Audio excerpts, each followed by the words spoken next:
Happy Friday. I don't know what time it is, but I wanted to hop on here and talk about something the Lord just kind of bombarded me with in some study time and prayer time the other night. And I've been stewing on it for a couple of days. But the wilderness and a wilderness season has kind of become a buzzword in Christian culture, and especially in Christian content. There's Bible studies, there's books, and I'm not saying any of those are wrong, and I'm not saying that they're not needed, they're not useful, that it's not true. I have definitely been walking through a wilderness season probably for the past couple of years, truthfully.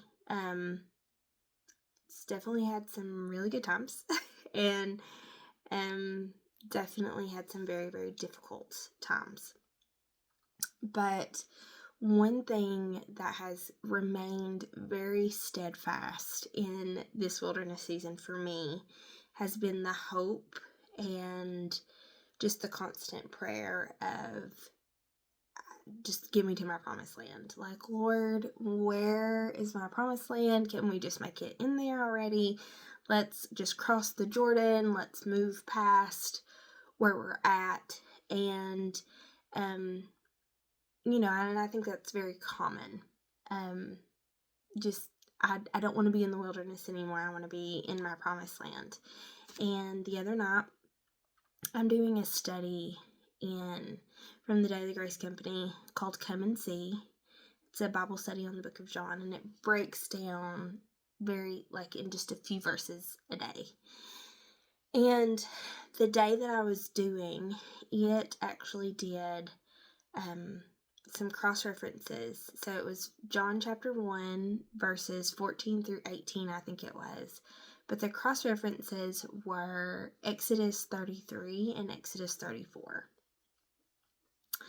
And I wanted to read those before I went to bed on this night. And I read them, and I was I was blown away, really, honestly and truthfully. And in Exodus 33, just to kind of set it up a little bit,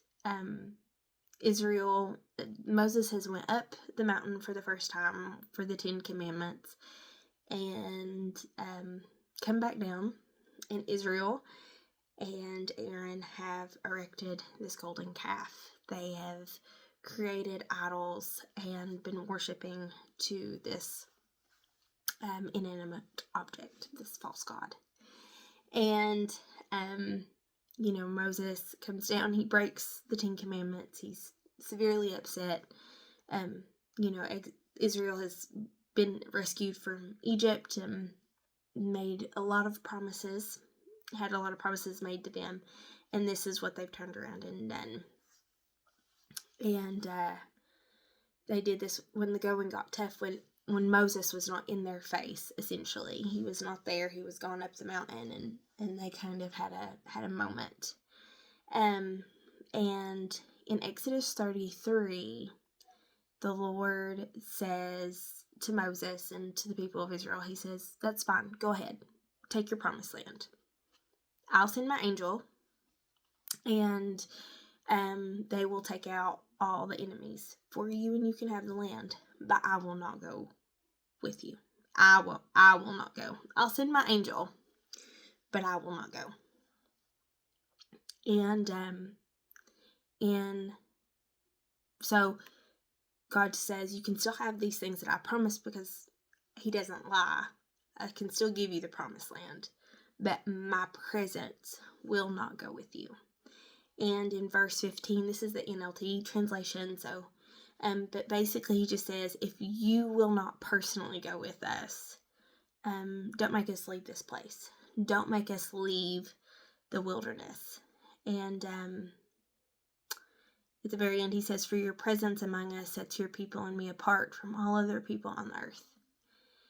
And so what Moses was saying to God was, I would rather stay in the wilderness where your presence is than to have what you had promised me. And that hit that I had been begging for my promised land. I'd been begging God, take me out of this wilderness season, move me on. And he has just been very steadfast but I'm right here. I'm in the wilderness. I'm not in the promised land yet, because you're not in the promised land yet. I'm here in the wilderness with you. And so, I had a moment, and very convicted, broke down, and I was telling Daniel about it like the next day or something, and I was explaining this, and for a while, Psalm 23 has been a very important psalm for me. Well, for about 2 years, since the beginning of 2023. And it hit me that the valley of the shadow of death could also be considered a wilderness. And in Psalm 23, it says, "For though I walk through the valley of the shadow of death, you are with me. Though I walk through this wilderness, though I walk through this barren country, you're with me." And, we can get very stubborn and hard-headed spiritually and with God and say, but I don't want to be here anymore. And I think, God understands that. God understands that the wilderness is hard. Jesus was led into the wilderness for 40 days and 40 nights. And it says, and he hungered. He understands that wilderness seasons are, they can be debilitating. They can just be crushing. But I do think that's part of the reason and part of their beauty is that even in the wilderness, he is there and we can be fed. Elijah was led into the wilderness. He ran, and before he brought the fire down on Mount Carmel, and he stayed by a brook called Cherith. And by that brook, he was there for about 1.5 years, and God had ravens bring him food. And he was watered by this brook that should have dried up very, very quickly, because there was a drought. It didn't rain in Israel. And God was still there. God was still providing. And a lot of times we can focus so much on our next and our promises because we think that the promised land is going to be a lot better. We have this expectation that this promised land is beautiful and it's gorgeous and it's flowing with milk and honey, and that's true. And we often forget that in the promised lands there's giants. And if we go into the promised lands without the presence of God, the giants will not fall.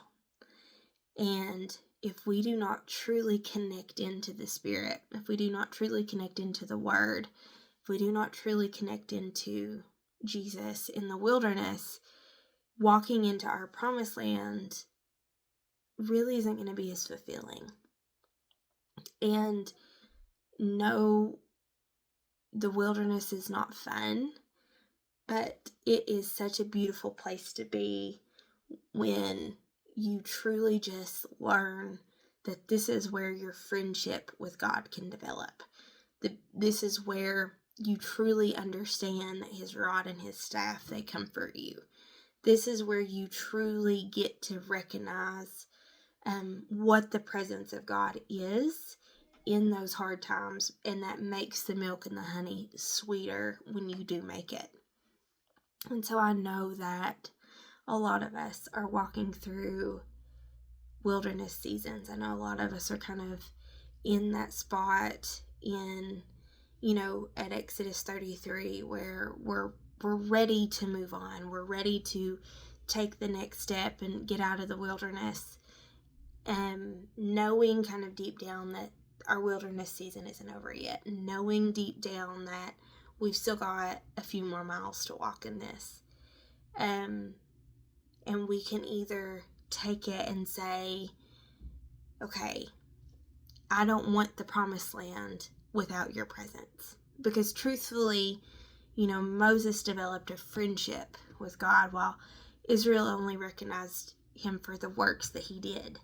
Moses went into the presence, because even after this, when he goes back up the mountain, no one else was allowed. Moses went up, and when he came down, he shone a physical light, because he had been in the presence. He had been so connected in to the presence, and Israel didn't attain that. They could just witness it. And I think we kind of get to choose in the wilderness. Are we going to be like Israel and just witness the presence of God? Or are we going to be like Moses and enter into the presence of God? And so in this moment, in this season, I want us to really kind of, lean into that God, even though I'm in this wilderness, and as hard as this is, I know you're with me. For though I walk through the valley of the shadow of death, you are with me. I don't want you to just send your angel in front of me to take my promised land. I want it to be your presence.